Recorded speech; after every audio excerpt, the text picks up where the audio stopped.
तो त्रिपुरा में 16 फरवरी को पहला चुनाव 2023 का होने जा रहा है, जबकि मेघालय और नागालैंड में 27 फरवरी को यहां पर वोटिंग होने जा रही है। त्रिपुरा में भारतीय जनता पार्टी ने यहां पर बहुमत का हासिल आंकड़ा किया था, जबकि मेघालय और नागालैंड में गठबंधन के तौर पर है। तो कहीं ना कहीं बीजेपी को अपना सत्ता पक्ष बचाने के साथ साथ एक बड़ी चुनौती यह भी रहेगी, क्या यहां उनकी बड़ी जीत होने जा रही है, क्योंकि जिस प्रकार के बड़े बड़े वादे किए जा रहे हैं उस हिसाब से क्या कुछ आंकड़ा बन सकता है। और यहां के अगर आंकड़ों की बात की जाए तो अलग राज्य पर सियासत त्रिपुरा में जो मामला है, जो यहां का मुद्दा बन सकता है बड़ा, नागालैंड में स्वायत्तता का सवाल यहां पर है और मेघालय में असम सीमा विवाद एक बड़ा मुद्दा यहां का रहा है। इसके अलावा बेरोजगारी और महंगाई जैसे बड़े मुद्दों के साथ विपक्ष कहीं ना कहीं बीजेपी को घेरने का काम कर सकता है। तो क्या कुछ आंकड़ा बनेगा, आखिर 2 मार्च को जो नतीजे आएंगे 3 राज्यों के, वो किस प्रकार के आ सकते हैं। लेकिन इससे पहले जो 3 राज्यों का ओपिनियन पोल सामने आ रहा है उस हिसाब से भी काफी खलबली और बड़ा उलटफेर देखने को मिल रहा है।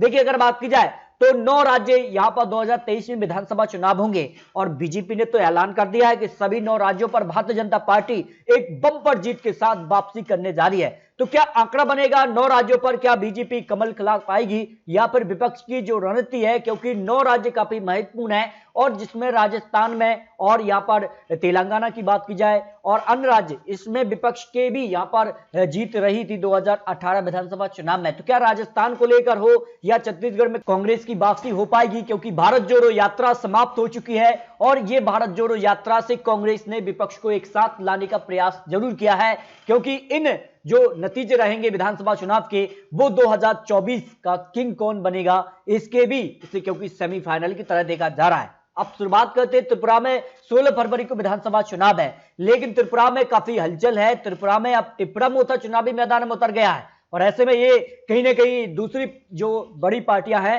उनको चौंका सकता है। यहां पर किंग मेकर की भूमिका में भी आ सकता है त्रिपुरा को लेकर जो टिप्रा मोथा एक संगठन है। तो ऐसे में क्या कुछ आंकड़ा बन सकता है, किसके पास यहां का आंकड़ा मिल सकता है, क्योंकि 31 सीटों पर पूर्ण बहुमत, क्या भारतीय जनता पार्टी अपनी जो सरकार है वो बरकरार रख पाएगी, क्योंकि इससे पहले अगर बात की जाए तो टिप्रा मोथा खलबली मचा चुका है।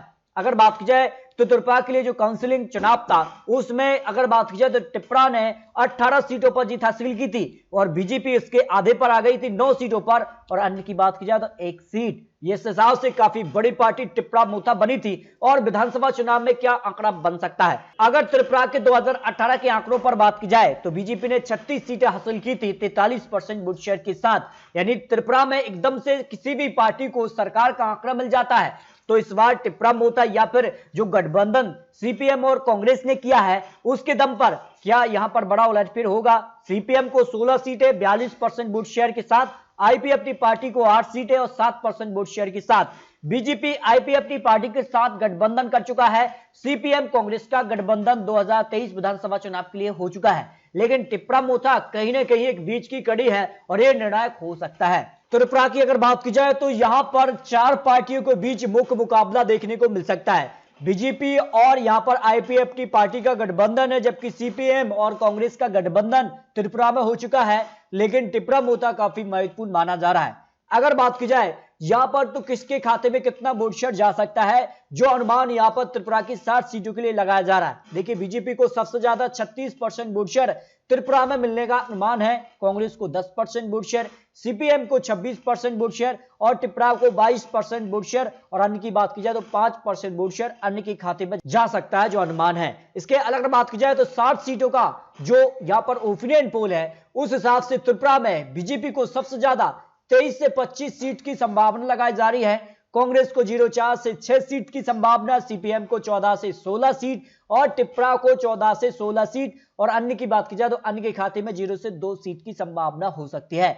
इसके अलावा बात की जाए तो यहां पर अन्य में आईपीएफटी पार्टी आ जाती जो कि बीजेपी गठबंधन के साथ है, तो 2 से 3 सीट उनके पक्ष में जा सकती है। उस हिसाब से फिर भारतीय जनता पार्टी जो बहुमत का आंकड़ा है 31 सीट उसके आसपास दिखाई दे रही है। इसके अलावा बात की जाए तो कांग्रेस सीपीएम भी कहीं ना कहीं जो है करीब यहां पर 20 से 22 सीट तक उनका आंकड़ा पहुंच रहा है, लेकिन निर्णायक टिप्रा मोथा हो सकता है, जो विश्लेषण यहां पर ओपिनियन पोल सामने आ रहा है। यानी त्रिपुरा में कहीं ना कहीं टिप्रा मोथा एक निर्णायक यानी किंग मेकर की भूमिका में आ सकता है।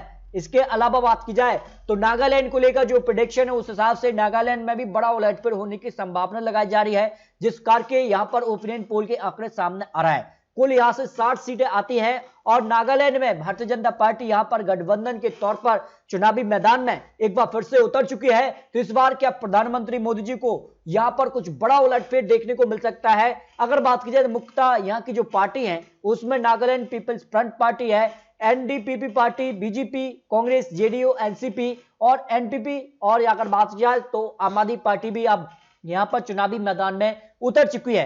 तो इस हिसाब से यहां क्या कुछ आंकड़ा बन सकता है? 60 सीटों के ओपिनियन पोल के हिसाब से क्या खलबली देखने को मिलेगी? क्योंकि 2018 में यहां पर एनपीपी पार्टी को 26 सीटें, एनडीपीपी पार्टी को 18 सीट, बीजेपी ने यहां पर 12 सीटों पर जीत हासिल की थी, एनपीपी पार्टी को 2 सीट और जेडीयू को 1 सीट पर जीत मिली थी। यानी जो गठबंधन था, बीजेपी का गठबंधन है, वो यहां पर जीता था। और इस हिसाब से क्या कुछ आंकड़ा बनेगा?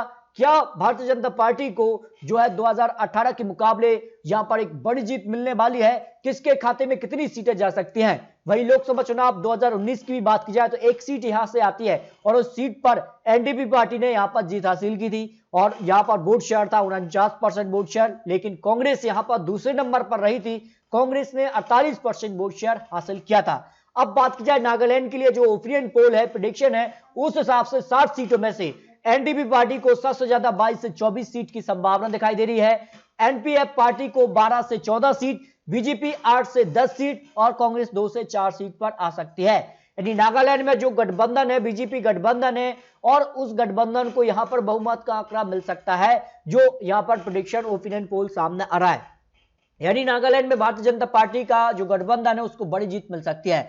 लेकिन मेघालय को लेकर क्या अनुमान लगाया जा रहा है? मेघालय की 60 सीटें यहां से आती हैं और मेघालय को लेकर जो अनुमान है उस हिसाब से यहां पर 31 सीटों पर बहुमत का आंकड़ा मिल सकता है। और अगर बात की जाए तो किसके खाते में आंकड़ा जा सकता है? देखिए, अगर बात की जाए तो एनपीपी पार्टी से वर्तमान मुख्यमंत्री यहां पर करना संभव है और क्या वो यहां पर बीजेपी गठबंधन के साथ चुनावी मैदान में होंगे या फिर कुछ बड़ा यहां पर हो सकता है, क्योंकि यहां के कुछ विवाद रहे हैं, उन विवादों को लेकर भी भारतीय जनता पार्टी पर कहीं ना कहीं यहां पर जो सरकार है उसने सवाल उठाए थे। तो यहां पर 2 सीटों से क्या बीजेपी को कितना फायदा होगा? क्या कांग्रेस सबसे बड़ी पार्टी 21 सीटें 2018 में रही थे, इस बार कांग्रेस की क्या यहां पर वापसी हो सकती है? ओपिनियन पोल के हिसाब से यहां का क्या आंकड़ा बन सकता है जो चुनावी गणित सामने आ रहा है? अगर यहां की 2 सीटें आती हैं लोकसभा चुनाव के लिए तो 1 सीट पर कांग्रेस ने जीत हासिल की थी और 1 सीट एनपीपी पार्टी के पक्ष में रही थी। और अगर वोट शेयर की बात की जाए तो कांग्रेस को 48% वोट शेयर और एनपीपी पार्टी को 22% वोट शेयर मिला था। तो अगर बात की जाए यहाँ के कुछ महत्वपूर्ण प्रश्नों के साथ, क्या यहाँ से जो सरकार के कामकाज से जनता संतुष्ट नजर आती है? देखिए, यहाँ के तौर पर केवल 20% नहीं के तौर पर 60% लोग मानने की वो कामकाज से संतुष्ट नजर नहीं आ रहे। पता नहीं, ऐसे 22% लोग आते हैं। मेघालय में अगला विधानसभा चुनाव कौन जीत सकता है? इस हिसाब से देखिए, चुनावी जो गणित है, चुनावी जो प्रेडिक्शन है, अनुमान है, उस हिसाब से कांग्रेस के 44% चांस बनते हैं, एनपीपी पार्टी को 22%, बीजेपी को 6%, अन्य की बात की जाए तो 28% चांस अन्य के बन जाते हैं।